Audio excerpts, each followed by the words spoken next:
भारत बनेगा मिसाइलों का बाप। दुनिया के ताकतवर देश भारत की तकनीक को देख हुए हैरान। अब भारत की मिसाइल करेगी भारत की रखवाली।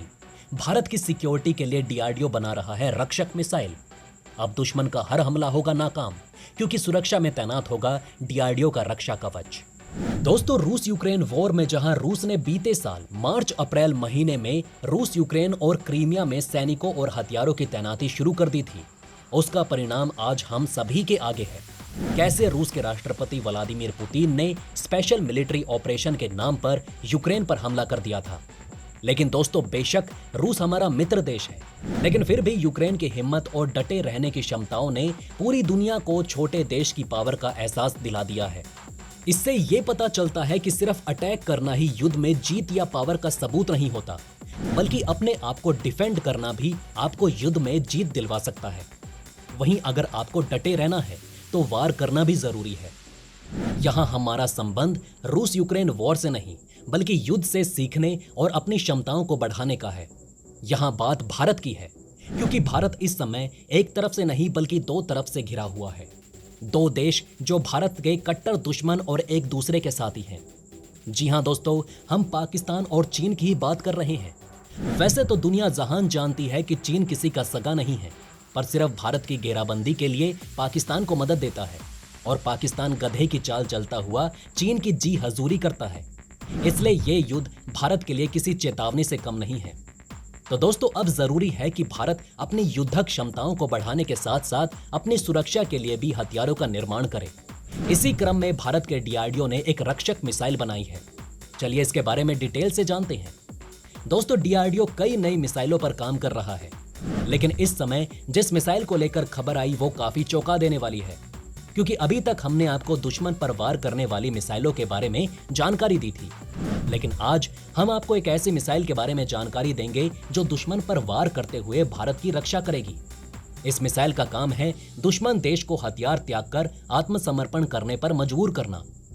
अब भला ये कैसे संभव हो सकता है कि एक देश मिसाइल के दम पर सरेंडर कर दे? दोस्तों, डीआरडीओ ने ये कमाल भी कर दिया। पर दोस्तों, ये मिसाइल ऐसा करेगी कैसे, चलिए वो जानते हैं। दोस्तों, इस समय रक्षा मंत्रालय की तरफ से आरएफआई यानी कि रिक्वेस्ट फॉर इंफॉर्मेशन जारी की गई, जिसके तहत ये खबर आई कि इंडियन एयरफोर्स के लिए डीआरडीओ 250 नई और सबसे उम्दा मिसाइल तैयार करने जा रही है, जिसकी तकनीक काफी एडवांस होने वाली है। चलिए आपको इसके नाम से भी रूबरू करवा देते हैं। इसका नाम LRSGM यानी कि long range satellite guide missile है। इसके नाम में ही सैटेलाइट है, यानी ये सैटेलाइट से गाइड की जाएगी। चलिए दोस्तों, अब इसकी कुछ खूबियों के बारे में भी जान लेते हैं। सबसे पहले तो ये एक सुपरसोनिक क्रूज मिसाइल होने वाली है। दूसरा, इसकी रेंज तकरीबन 220 किलोमीटर की होगी। तीसरा, इसकी सबसे महत्वपूर्ण खूबी है कि इसे भारतीय सेना के सभी लड़ाकू विमानों में कंडक्ट किया जा सकता है। चौथा, ये भारतीय सेना और नौसेना के लिए भी बनाई जाएगी।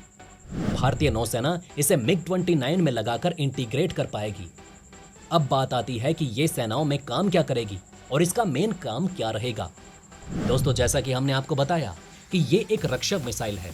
अब ये रक्षक मिसाइल कैसे काम करेगी ये समझिए। दोस्तों, एंशिएंट टाइम में जब राजाओं के बीच युद्ध होता था, तब जीत उसी की होती थी जो राजा पर चढ़ाई करके उसे बंदी बना लेता था। आज का समय भी कुछ ऐसा ही है। जैसे ही देश के राष्ट्रपति को बंदी बना लिया जाता है, तभी देश पर कब्जा या उसकी हार मान ली जाती है।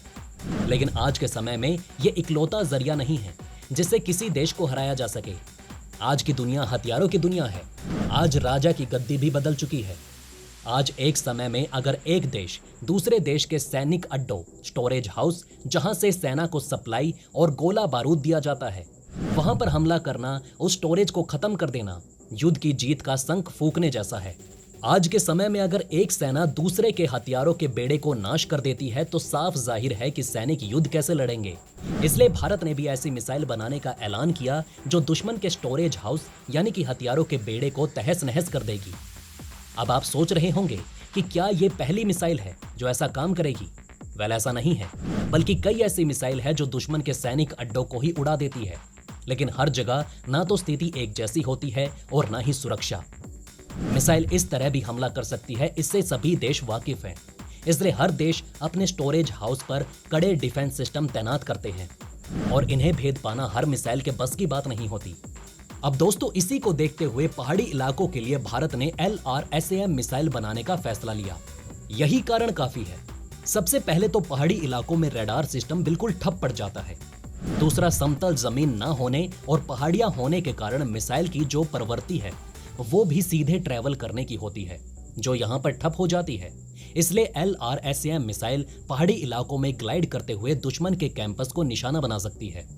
वहीं समतल जमीन पर भी ये उतनी ही कम ऊंचाई पर उड़ान भरती है और यहाँ पर भी रडार मिसाइल को डिटेक्ट नहीं कर पाता, जिससे ये आने वाले समय में दुश्मन पर हमला करने में और उसके गोला बारूद और हथियारों के बेड़े को उड़ाने में कारगर होगा और इससे भारत को बड़ी जीत मिलने के आसार रहेंगे। वहीं अगर दुश्मन के हथियार ही नाश हो जाएं तो ये जीत और सुरक्षा का एक बड़ा जरिया साबित होगा, क्योंकि फ्यूचर में अगर अपनी सुरक्षा करनी है तो इससे बड़ा रास्ता और कोई नहीं कि दुश्मन के स्टॉक को बर्बाद कर दिया जाए। और LRSAM का इतना बड़े लेवल पर तैयार करना भारत के इरादों को साफ जाहिर करता है। अब दोस्तों आपका LRSAM को लेकर क्या विचार है और क्या आप ऐसा मानते हैं कि DRDO का ये फैसला बिल्कुल सही है? तो कमेंट में जय हिंद जरूर लिखें। वेल दोस्तों ये थी खबर LRSAM को लेकर, जिससे भारत अपनी रक्षा दुश्मन के हथियारों के बेड़े को नाश करके करेगा। इसके लिए रक्षा मंत्रालय ने RFI जारी कर दी है और जल्द ये मिसाइल तैयार होकर हमारे सभी लड़ाकू विमानों की ताकत को बढ़ाएगी।